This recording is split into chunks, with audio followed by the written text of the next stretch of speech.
So we're going to talk about the Chamonix Alpinist X, which you see here. This camera is quite lightweight for an 8x10 camera. This really weighs about as much as what my 4x5 camera does. And if you look at kind of the competition in this, ultralight for an 8x10 camera, it's significantly more costly than something like an Intrepid 8x10. I wanted to talk a little bit more about this particular camera because when I was trying to do research, that was something that kind of frustrated me a little bit, is that there just wasn't much information out there about Chamonix cameras in general, and specifically there was nothing out there about the Alpinist X except for what was on the Chamonix website, and then a couple of posts from Hugo, who's related with Chamonix, on the large format photography forum. This is a bit different than the previous version of the Alpinist because this one actually has a convertible back, which means you aren't stuck with one orientation when you purchase it. So that was a major change, and is actually one of the main reasons that I became interested in purchasing this camera. When I saw the original Alpinist, I was pretty excited for it, but that limitation was just something that concerned me a little bit. And when they announced that they were going to have a convertible back version, I got excited. This is kind of just like a first look. I haven't had a lot of time to use it, but I'll do a check-in after I've had some more time to actually use it in the field more extensively than what I've been able to do it now, and hopefully I'll be able to travel with it. When you go to raise the rear standard, you basically just have to loosen these knobs, right? There's one on each side. You just loosen those, and then this rear standard just lifts up. Now, what I really like about this, it's really very simple to make sure that you have that rear standard properly aligned. And the way that they've achieved this is pretty simple but remarkable. So you can see right here on this carbon fiber rail, there's a little notch that comes out. And basically, that is what's helping you make sure you have alignment. That coupled with this little kind of sliding bracket here, when it's pushed in, what it does is as you raise the standard, your carbon fiber guide here basically catches on that bracket. Unfortunately, the audio didn't record, so I'm recording a voiceover now, but installing the front standard is pretty simple. As you can see, you just lift it up and then you put this screw onto the base of the focusing rail there, and there's several different holes that you pick depending on which focal length lens you're using. So for the standard 300mm focal length, I'll typically pick the second hole, and you just put that set screw in and tighten it down. This is also what controls the swing and the shift of the front standard, as you can see. So it's a pretty simple but a very effective design. So then when it comes to putting any rise or fall, you just loosen these inner knobs and you have your rise and your fall there. And then if you want to put some tilt on your front standard, you just loosen the outer knobs.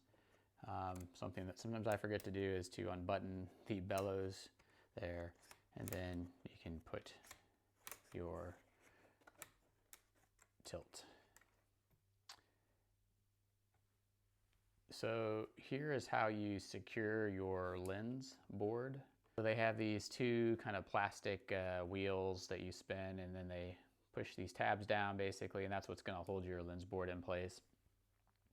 Those have worked well so far. They are pretty sturdy and stable. So when it comes to your rear standard and wanting to provide any type of swing to that rear standard, you basically loosen these knobs, and then that allows you to provide your swing. There are kind of dots along here that are markers to help you be able to match up standard and kind of its placement. If you want to push it back for kind of more extension, you can do that. The focus mechanism for this camera is also pretty impressive. It's simple, but it works so well. Really have enjoyed that. So there is this little lever here, and if you move that lever to the left, if you're facing the ground glass, that's going to release the lock on this focus mechanism. And it is basically like a screw, kind of geared screw As you turn it, it provides very smooth, consistent focus movement. And I find that even if you don't lock it, it's not going anywhere. If you do lock it, you just can't move it anywhere. So this is something that I really think is a pretty significant improvement over my other large format cameras. So it's pretty straightforward and simple, but basically you just lift that, and then that's gonna kind of press up against this, which pulls these wire arms back to allow you to insert your film holder. And then it's pretty straightforward. You can take your film holder, just slide it in there, and that's it.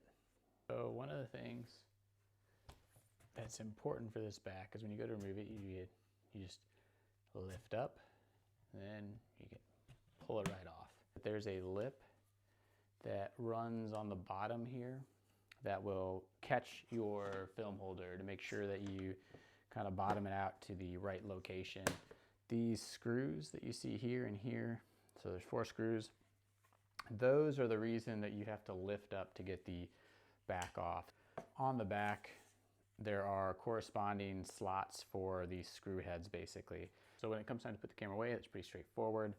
The first thing we do is I like to snap that back on, and then I'm going to remove my front standard here. So again, pretty simple. You just raise that. You want to loosen these, right, so that I can slide that. This faces out this way, and there's actually a little slot for this head of this screw there on the front focus and track. And then I just have to loosen these. This drops down, and you got this little carbon piece that sits nicely over this front standard attachment. Tighten those down, we're good to go. So all in all, really excited by this camera. No real complaints thus far. So if there's anything you wanted to see in this video that I didn't include, leave a comment below. If you liked it, give me a thumbs up. If you didn't like it, thumbs down. Let me know what I can do better next time. So I think that's it. All right, thanks guys.